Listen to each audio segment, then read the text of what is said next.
Tapos, ano sasagot mo? Ito lang ilalagay lahat? Hindi po, ilan lang po. Dito ba na? Ito na ito na ko eh. Paano kalilitan? Buwan. Apat sa imago. Wala kayo. Ano nakalagay dito? Saan nilalagay dito? Kami na lang. O sige. O apat. Kasakta nito yung susunod.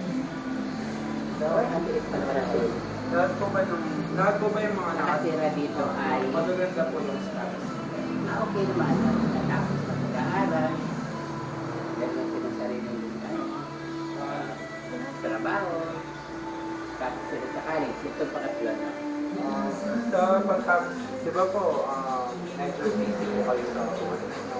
Yung pong sa mga anak niyo po, nung pinapalagi niyo po sila, hindi po ba kayo nahirapan?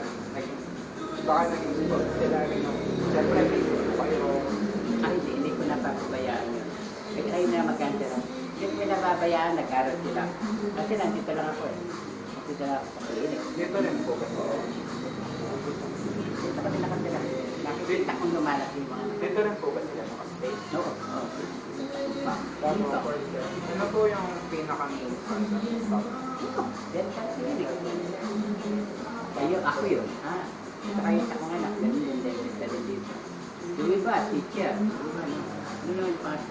Gaano niyo katagal yung nagano itong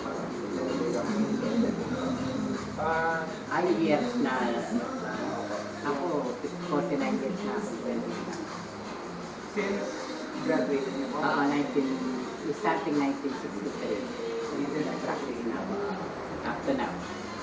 Sa anong larangan, dito lang kung larangan kilala yung family na sa pagiging dentist? Ay, iba, may catering service kami. May function hall dyan.